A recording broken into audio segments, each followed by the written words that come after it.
एक बार की बात है, एक गांव में रमेश नाम का एक आदमी अपनी पत्नी शारदा के साथ हंसी खुशी एक घर में रह रहा था। शारदा माँ बनने वाली होती है और कुछ दिनों बाद वो एक बच्ची को जन्म देती है।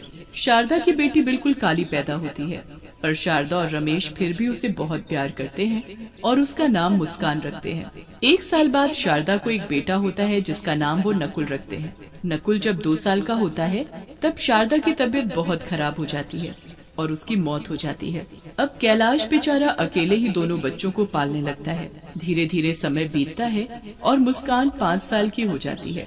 मैंने तुम्हारा और नकुल का स्कूल में एडमिशन करवा दिया है। अब तुम दोनों कल से स्कूल जाना और खूब मन लगा कर पढ़ना। मुस्कान और नकुल बड़े खुश हो जाते हैं और अगले दिन से स्कूल जाने लगते हैं। मुस्कान अपनी क्लास में जाकर सबसे आगे बैठ जाती है। ए लड़की, तुम कौन हो?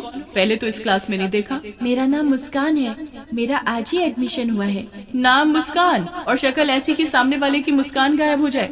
चलो जाओ और सबसे पीछे जाकर बैठ जाओ। तुम्हारी ऐसी काली शक्ल देखकर मैं पढ़ा भी नहीं पाऊंगी। मुस्कान बेचारी बड़ी उदास हो जाती है और पीछे जाकर बैठ जाती है। जैसा उसने सोचा होता है उसके साथ वैसा बिल्कुल भी नहीं होता। मैडम उसके कालेपन की वजह से उससे बहुत चिढ़ती और उसके साथ बुरा व्यवहार करती थी। ये सब बात मुस्कान कभी भी अपने बाबूजी को बताने की हिम्मत नहीं कर पाती थी ताकि मैडम उसे मारे ना। पढ़ने में मुस्कान बहुत ही होशियार थी, पर इतनी होशियार होने के बाद भी मुस्कान की टीचर उसे बिल्कुल पसंद नहीं करती थी। एक दिन जब मुस्कान और नकुल दोनों स्कूल जा रहे होते हैं तो मुस्कान गलती से अपनी कॉपी घर भूल जाती है। स्कूल में मैडम जब सब बच्चों को एक एक करके बुलाती है तो मुस्कान की बारी भी आती है। मुस्कान अपना पूरा बैग छान मारती है पर उसे कॉपी कहीं नहीं मिलती। अब वहाँ खड़े खड़े क्या कर रही हो? जल्दी कॉपी लेकर आओ। मैडम जी, वो मैं कॉपी लाई थी और सारा काम भी किया था, पर कॉपी नहीं मिल रही। तुम जैसे बच्चों के बहाने मैं खूब जानती हूँ। आओ अभी का अभी इधर आओ। मुस्कान डरते डरते मैडम के पास जाती है। उस दिन तो मैडम ने अपने पास एक कांटों से भरी डंडी रखी हुई थी। अपने हाथ आगे करो। मैडम जी, मुझे माफ कर दो प्लीज, मैंने सच में काम किया था। मैंने कहा हाथ आगे करो, समझ में नहीं आता क्या? मुस्कान डरते हुए अपने हाथ आगे करती है। मैडम अपनी कांटों से भरी छड़ी उठाती है और जोर जोर से मुस्कान के हाथ पर मारना शुरू कर देती है। मुस्कान बुरी तरह चिल्लाने लगती है और उसके हाथों से खून बहने लगता है।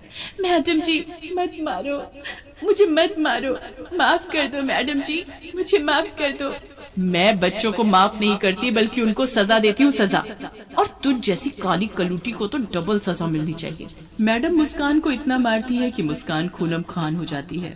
रोज मुस्कान की मैडम उसे ऐसे ही मारती और एक दिन तो हद ही हो गई जब मैडम ने सजा देने के लिए उसे स्कूल की छत पर नंगे पांव धूप में खड़ा कर दिया।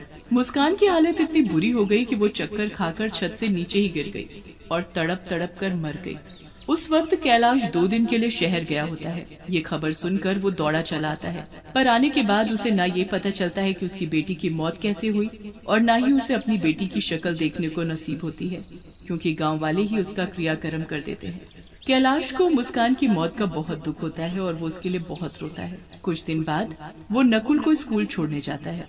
वो नकुल को छोड़कर जा ही रहा होता है कि उसे स्कूल की छत के किनारे एक भयानक शक्ल की काली सी चुड़ैल बच्ची दिखती है।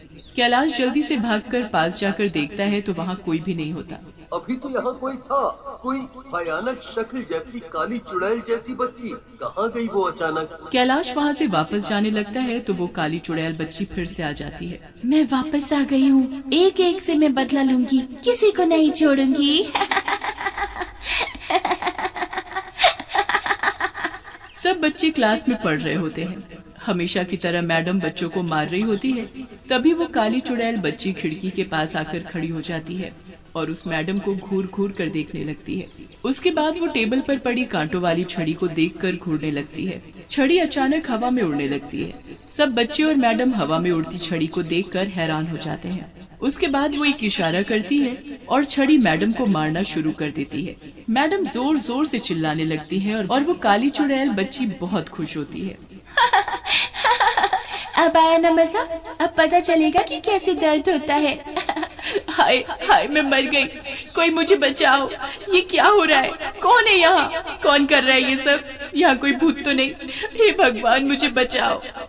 बच्चे तो बड़े खुश होते हैं और मैडम वहाँ से भाग जाती है। अब दिन के वक्त वो मैडम लंच कर रही होती है। जब मैं खाना खाती थी तो मुझे खाने भी नहीं देती थी ना, आज मैं तुझे खिलाती हूँ पेट भर कर खाना।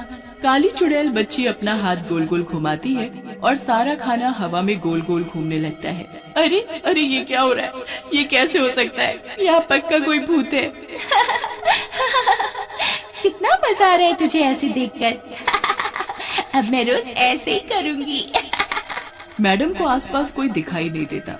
वो खुद को बचाने की कोशिश करती है पर मैडम के हाथ पैर नहीं हिल रहे होते। पूरा दिन वो काली चुड़ैल उस मैडम को ऐसे ही परेशान करती है। अब रात हो जाती है और मैडम अपने घर आराम से सो रही होती है। तभी वहाँ चुड़ैल बच्ची आती है और बेड के पास जाकर खड़ी हो जाती है। मेरे रंग की वजह से मेरे साथ इतना बुरा बर्ताव किया, अब मैं बताऊंगी कि कोई ऐसा करे तो कैसा लगता है। चुड़ैल बच्ची अपना हाथ मैडम के मुंह के आगे गोल गोल घुमाती है और मैडम का रंग सुर्ख काला पड़ जाता है। चुड़ैल बच्ची ये देख बड़ी खुश होती है। अब देखना अपनी शक्ल, तब पता चलेगा मुझे कैसा लगता था। अब महसूस करना मेरी तकलीफ। अगली सुबह जब मैडम शीशे में खुद को देखती है तो उसके होश ही उड़ जाते हैं। वो जोर जोर से चिल्लाने लगती है, ये क्या हो गया, मैं काली कैसे हो गई।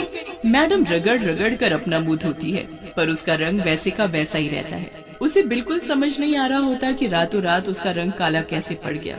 वो जैसे तैसे अपने मुंह पर ढेर सारा पाउडर लेकर स्कूल जाती है ताकि उसका काला रंग छुप सके। पर जैसे ही स्कूल पहुंचती है तो चुड़ैल काली बच्ची उसका पहले से ही वहाँ इंतजार कर रही होती है। कब तक अपने इस रंग को छिपाएगी, इसे तो मैं अभी सबके सामने ला देती हूँ। चुड़ैल बच्ची अपने जादू से बारिश शुरू कर देती है और मैडम का सारा मुंह धुल जाता है। मैडम को ऐसे देख सब बच्चे उन पर हंसने लगते हैं। मैडम जल्दी से छुपते छुपाते क्लास में जाती है और किताब को मुंह के आगे रखकर पढ़ाने लगती है ताकि उसे कोई देख न सके।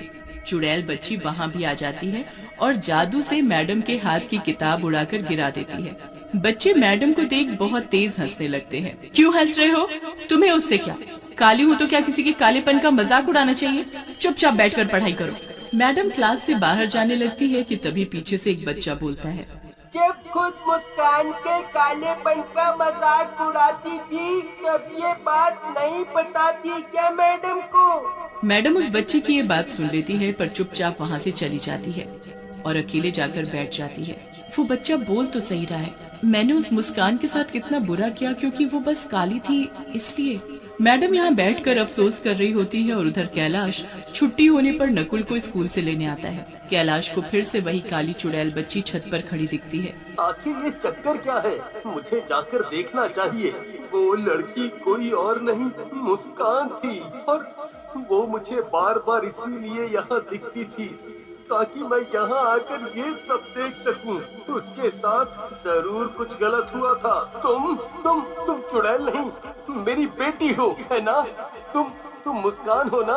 हाँ पापा। मुस्कान सब कुछ अपने पिताजी को बताती है। कैलाश को बहुत गुस्सा आता है। मैं नहीं छोड़ूंगा उस मैडम को जिसकी वजह से आज तुम मेरे साथ नहीं हो। उस मैडम को मैंने उसके किए की सजा दे दी है, अब वो भी जिंदगी भर काले रंग के साथ जिएगी और वैसे भी उसे अपने किए पर पछतावा है। मैं तो बस आपको ये बताना चाहती थी कि मेरी मौत कोई हादसा नहीं थी, मुझे मजबूर किया गया था। कैलाश उसी वक्त मैडम के पास जाता है पर वो मैडम उसे कहीं नहीं मिलती। उसके बाद वो पता करता है तो पता चलता है कि मैडम हमेशा के लिए स्कूल छोड़कर चली गई है। कैलाश निराश होकर घर जाता है तो वहाँ मैडम उसका इंतजार कर रही होती है। कैलाश को देखते ही वो हाथ जोड़कर रोने लगती है। मुझे माफ कर दो, सब मेरी वजह से हुआ है। मैंने बहुत बुरा किया था आपकी बेटी के साथ पर मुझे बहुत पछतावा है। आप मुझे कोई भी सजा दे दो, मुझे मंजूर है। कैलाश मैडम को सब बताता है। मैडम वहाँ बैठकर बहुत रोती है और तभी चुड़ैल बच्ची वहाँ आती है। अगर पछतावा है तो जाओ, बच्चों को शिक्षा दो, कभी किसी के साथ ऐसा व्यवहार मत करना। मुस्कान, मैं ऐसा ही करूंगी, मुझे अपने किए पर जिंदगी भर अफसोस रहेगा। मैडम उसके बाद एक ऐसे स्कूल में नौकरी करती है जहाँ विकलांग बच्चों को पढ़ाया जाता है। वो उन्हें खूब प्यार करती है और उसके अच्छे व्यवहार के साथ साथ उसका काला रंग भी फीका पड़ता जाता है।